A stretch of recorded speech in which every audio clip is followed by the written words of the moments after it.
سرور کہوں کہ مالکو مولا کہوں تجھے، باغ خلیل کا گلے زیبا کہوں تجھے،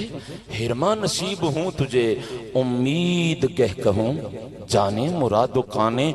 تمنا کہوں تجھے۔ ایک سوال پوچھا گیا کہ کیا عورت شادی کے بعد اپنے نام کے ساتھ مرد کا نام استعمال کر سکتی ہے؟ بنیادی طور پہ یہ سوال آنے کی وجہ یہ ہے کہ سوشل میڈیا پہ وہ احادیث مبارکہ جن میں ولدیت کے اعتبار سے نام تبدیل کرنے کی ممانعت ہے، اور سید عالم نور مجسم صلی اللہ تعالی علیہ وسلم نے اس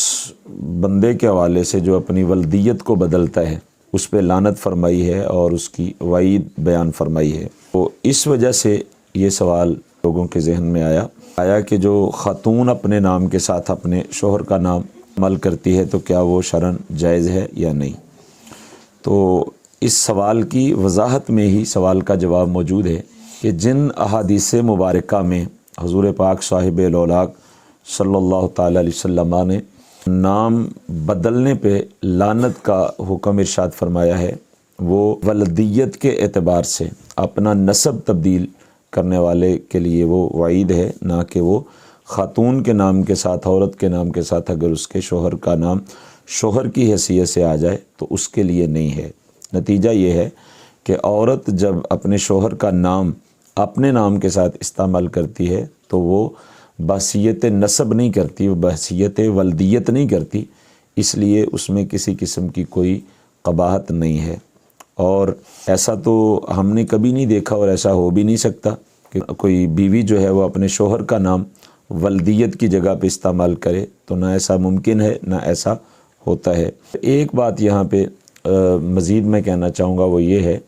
کہ وہ لوگ جو اپنے نسب کو بدل لیتے ہیں، بالخصوص جو اور قوموں سے جن کا تعلق ہوتا ہے مگر وہ اپنی قوم کو تبدیل کر کے کسی اور قوم میں اپنا اندراج کرواتے ہیں، بالخصوص جو برصغیر پاک و ہند میں ایک بہت بڑا مسئلہ ہے وہ یہ ہے کہ عام لوگ، دوسری قوموں کے لوگ جو ہیں وہ علاقہ بدل کر کے خود کو سید کہنا شروع کر دیتے ہیں اور سید کہلوانا شروع کر دیتے ہیں۔ علماء اور خطباء میں بھی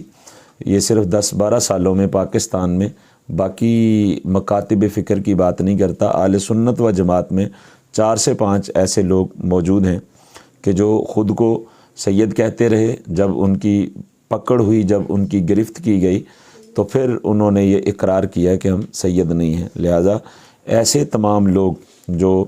اس اعتبار سے بھی اپنا نسب بدلتے ہیں کہ وہ سید نہیں ہوتے مگر سید کہلاتے ہیں، یعنی اپنی ولدیت اور اپنا باپ بدل لیتے ہیں، تو ایسے لوگ بھی ان احادیث مبارکہ کے تحت جو ہیں وہ وعید کے حقدار ہیں جن حدیثوں میں ولدیت کو بدلنے کے بارے میں ارشاد فرمایا گیا۔